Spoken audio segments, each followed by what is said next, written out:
दीमक की रानी जब ठीक तरह से अंडे देती है तब उसका विशेष ख्याल रखा जाता है, लेकिन जैसे ही वो अंडे देने का काम बंद कर देती है तब वर्कर दीमक रानी का खाना देना बंद कर देते हैं और रानी दीमक को भूखा ही मार दिया जाता है। पर रानी के साथ ऐसा क्यों किया जाता है? रानी का क्या कसूर होता है? इसकी वजह सुनने के बाद आप पूरी तरह से चौंक जाओगे। तो दरअसल होता कुछ ऐसा है कि दीमक के समूह में एक रानी होती है जो सभी दीमक की मां होती है। ये रानी अलग से राउंड शेप के कमरे में रहती है। दिखने में यह रानी लंबी, मोटी और भद्दी होती है।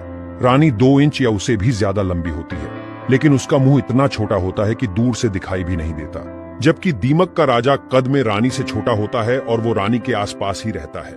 राजा के अलावा रानी के आसपास उसकी सेविका भी होती है। रानी का शरीर इतना बड़ा होता है कि वो खुद से खाना भी नहीं खा सकती, उसे सेविकाएं खाना खिलाती है। कॉलोनी में रानी का काम सिर्फ अंडे देने का होता है। वो दिन रात सिर्फ अंडे देती रहती है।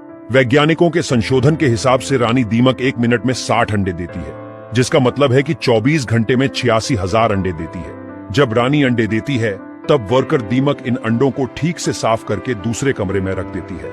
इन अंडों में से बच्चे निकलने में 24 दिन और कभी कभी 90 दिन जितना समय लग जाता है। इसके पीछे वातावरण जिम्मेदार है। अगर ज्यादा गर्मी हो तो बच्चे को बाहर आने में ज्यादा समय लग जाता है। इन बच्चों को निम्फ्स कहा जाता है। ये बच्चे दिखने में एडल्ट दीमक जैसे ही होते हैं, लेकिन कद में छोटे होते हैं। शुरू में सभी निम्फ्स एक जैसे ही होते हैं। बाद में खुराक के हिसाब से वो वर्कर दीमक, सैनिक दीमक, राजा या रानी दीमक बनते हैं। अगर किसी निम्फ्स को रानी दीमक बनाना है तो उसके लिए विशेष भोजन और मालिश दी जाती है। रानी दीमक 4 से 5 साल तक अंडे देती है। अगर रानी दीमक बीमार हो जाए या उसकी अंडे देने की क्षमता कम हो जाए तो उसके भोजन का विशेष ख्याल रखा जाता है। किंतु जैसी ही रानी दीमक अंडे देने का काम बंद कर देती है तो वर्कर दीमक रानी को खाना देना बंद कर देते हैं और रानी दीमक को भूखा मार दिया जाता है।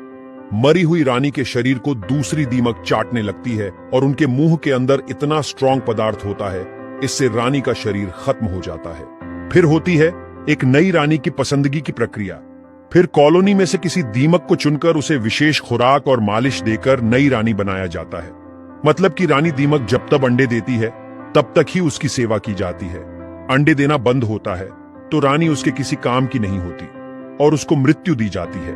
आपको और एक इंटरेस्टिंग बात बता दे कि दीमक लकड़ी खाती तो है, लेकिन उसे पचा नहीं सकती। लकड़ी को पचाने के लिए वो अपने शरीर में यूनिक तरह के सेल्यूलोज ऑर्गेनिज्म उत्पन्न करती है।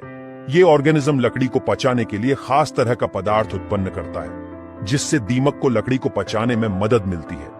पूरी दुनिया में 2000 से भी ज्यादा प्रजाति की दीमक होती है। उसमें से 220 जितनी प्रजाति की दीमक तो सिर्फ भारत में ही है। दीमक मिट्टी के ढेर जैसी दिखने वाली कॉलोनी में रहती है।